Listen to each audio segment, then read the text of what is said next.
नंतर तेव्हा तो त्या आईच्या पोटी आला. आणि आई कोणती होती बरं? ती गंगूबाई होती का सखूबाई होती? महामाया होती. कोणती होती? महामाया होती. आणि शेवटचा जन्म घेण्यासाठी तिने महामायाला विनंती केली की आई मला शेवटचा जन्म घ्यायचा आहे, काय तू माझी माता होशील का? तेव्हा तिनं होकार दिला. आणि होकार दिला म्हटलं की हो ठीक आहे, मी तुझी माता होऊ शकते. तेव्हा मात्र तो असाच येऊन उठून नाही जात गर्भामध्ये.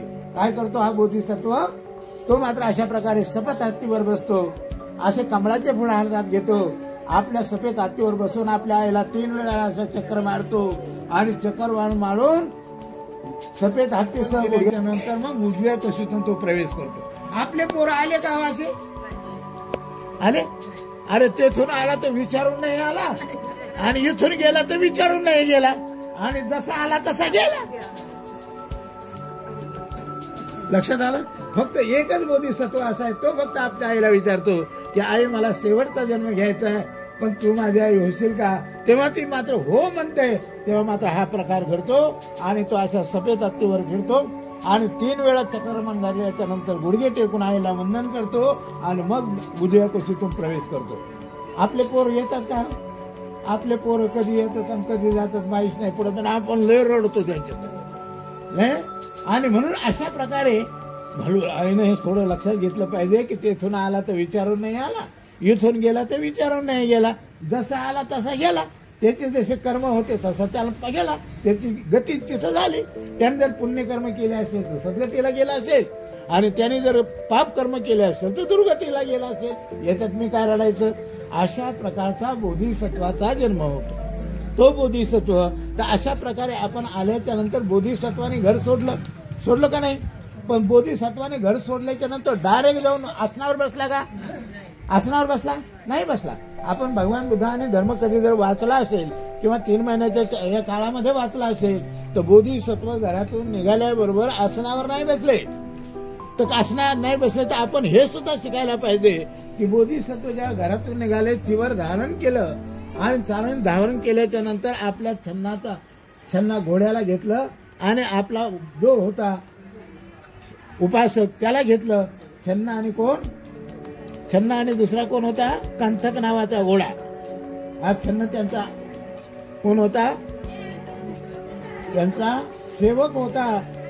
आणि छन्ना हा त्याचा घोडा होता. घोड्यावर बसून 6 झाले. हनुमान नदीवर त्यांनी गेले. बुद्धाने आपले केस काढले, आपला भरधरी वस्त्र उतारले, आणि अशा प्रकारे काशाय वस्त्र त्याने पेरले आणि पुढे गेले. पुढे गेल्याच्या नंतर काय झालं? जसे म्हटले पुढे गेले तर भगवंतांना ते म्हणायला लागले आम्ही काय मागं जात नाही, आम्ही तुमच्याच बरोबर येतो. तुमच्याच बरोबर येतो म्हणल्याच्या नंतर भगवंतांनी या बोधिसत्वाने त्यांना विनंती केली की बाबा माझ्याबरोबर कशाला येता? तुम्ही मात्र जेव्हा तुम्हाला वेळ मिळेल, जेव्हा कुठं पुरं होईल तेव्हा तुम्ही या. असं म्हणल्याच्या नंतर काय झालं की ते मात्र अशा प्रकारे घेतलं. परंतु मात्र त्यांचं मन घरी इकडे वापस यायचं नव्हतं. बुद्धाकडे जायचं होतं, बोधिसत्वाकडे नावाचं होतं. काय नाव होतं बोधिसत्वाचं? सुमेध नावाचा बोधिसत्व. कोणता नावाचा? सुमेध नावाचा बोधिसत्व होता. तो पुढे गेला आणि म्हटला तुम्ही काय माझ्या बरोबर येऊ नका, तुम्ही जा. असे मात्र त्यांनी कळकळीची त्यांना मात्र हात जोडून विनंती केली. तेव्हा पाठीमागे आले. पण जेव्हा मात्र ते कंटक आणि हा घोडा अशा प्रकारे पाहतात की पुढे चाललाय, परंतु ते मात्र पाठी जाण्याची त्यांची इच्छाच नव्हती. तेव्हा तो घोडा मोठ्याने असा वर करायचा पाय आणि त्या सुमेध नावाच्या बुद्धाकडे पाहायचा आणि पुन्हा मोठ्याने किंकाळायचा आणि जमिनीवर पडायचा. त्यांचा कंथक नावाचा घोडा. अरे त्या कंथक नावाच्या घोड्याला सुद्धा बुद्ध कळाला, पण आम्हाला माणसाला कळाला का हो? कळाला? घोडं उंच होऊन असं पाया करायचं वर पाहून आणि पायाचे दूर जाऊन आणि मोठ्याने किंकाळायचं आणि जमिनीवर येऊन पडायचं. लक्षात आलं?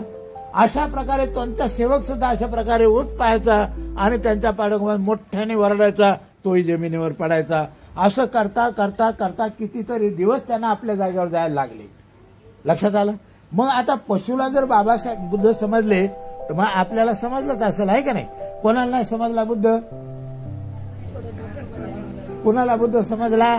लक्षात आलं? आणि म्हणून अशा प्रकारे त्यांनी केल्याच्या नंतर जेव्हा तो हनुमान नदीच्या पुढे निघाला तेव्हा त्याने विचार केला की या ठिकाणी कोणीतरी मला साधना शिकवणारा कोणीतरी ऋषी आहे, कोणी मुनी आहे. म्हणून मला त्या साधना शिकण्यासाठी कोणीतरी मुलाजवळ मुनीजवळ गेलं पाहिजे आणि मुनीजवळ गेल्याच्या नंतर मला ती विद्या शिकली पाहिजे. कोणता होता तो आलार कालाम होता. तो मात्र पहिल्या ध्यानापासून तो 7व्या ध्यानापर्यंत शिकवत होता. ते म्हटलं की ठीक आहे, मला त्यांच्याकडे गेलं पाहिजे. आणि म्हणून निघता निघता बोधिसत्व सुमित नावाचा त्या आश्रमामध्ये गेला. आलार कालामचा तिथं त्यांनी त्यांचं फार मोठं स्वागत केलं आणि 7ही ध्यान त्यांनी शिकलं. आपण शिकलं पाहिजे या 3 महिन्यामध्ये. हातवरी करा. ध्यान कोण शिकलं? बस 1 2 बाकी नुसते पवळ्या थापत बसले का? पोरायचे ढोंगण धुवून बसले का? काय मिळणार आहे तुम्हाला पोरायचे ढोंगण धुवून? बरं